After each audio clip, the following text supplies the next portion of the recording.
Oil ஊற்றிட்டோம். அடுத்து கடுகு போட்டுடலாம். ஆயில் நல்லா ஹீட் ஆகணும். ஆயில் நல்லா ஹீட் ஆகிடுச்சு. கடுகு போட்டுடலாம். கடுகு போடணும். வரமிளகாய் நல்லா ரோஸ்ட் ஆகணும். ஆனியன் நல்லா வதக்கணும்.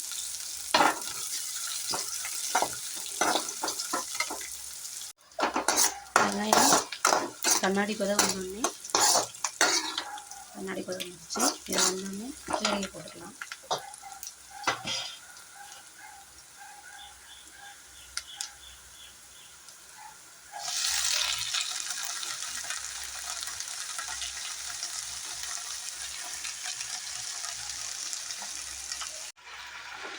எல்லாம் போட்டு நல்லா கிண்டுங்க. நல்லா முதல்ல வதங்கட்டும். வதங்கினதுக்கப்புறம் தண்ணி ஊற்றி வேக வச்சுக்கலாம். இது லைட்டாக அப்படி வதங்கட்டும். உப்பு போடாதீங்க, லாஸ்ட்டாக போட்டுக்கலாம். போட்டிங்கன்னா கீரையோட கலர் வந்து சேஞ்ச் ஆகிடும், டேஸ்ட்டாகவும் இருக்காது. லாஸ்ட்டாக போட்டால் தான் டேஸ்ட்டாக இருக்கும். நல்லா வதங்கட்டும். 2 மினிட்ஸ் கழித்து பார்க்கலாம். பாருங்கள், நல்லா வதங்கிடுச்சு. இன்னும் வதங்கட்டும். ஏன்னா அப்போ தண்ணி ஊற்றி அப்புறம் கொஞ்சம் நேரம் வதக்கிடலாம். காய் நாங்கள் கீரை நல்லா வெந்தால் தான் நல்லாயிருக்கும். வேகாமல் சாப்பிடக்கூடாது, வயிறு பிரச்சனை வந்துடும்.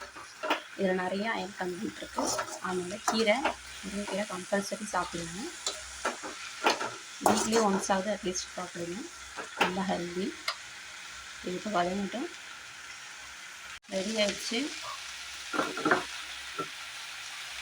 கலர் சேஞ்ச் ஆகும் லைட்டாக. அப்போ வந்து ஆஃப் பண்ணிடுங்க.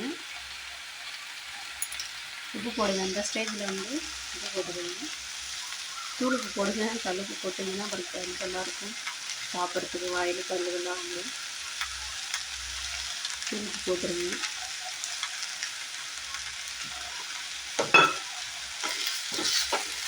கீரை வேக வைக்கும் போது மூடி போட்டு வேக வச்சாருன்னா அதோட டேஸ்ட்டு மாறிடும். அதனால மூடி போடாமல் வேக வைக்கணும். இது ஒரு 2 மினிட்ஸ் இருக்கட்டும். சரி, இது வந்து ஒரு 2 செகண்ட்ஸ் இருக்கட்டும். உப்புலாம் நல்லா எல்லாரும் மிக்ஸ் ஆகட்டும். அதுக்கப்புறம் பார்க்கலாம். முருங்கைக்கீரை பொரியல் ஈஸியாக சிம்பிளாக பண்ணலாம். வீக்லி ஒன்ஸ் சாப்பிடுங்க. தேங்க்யூ.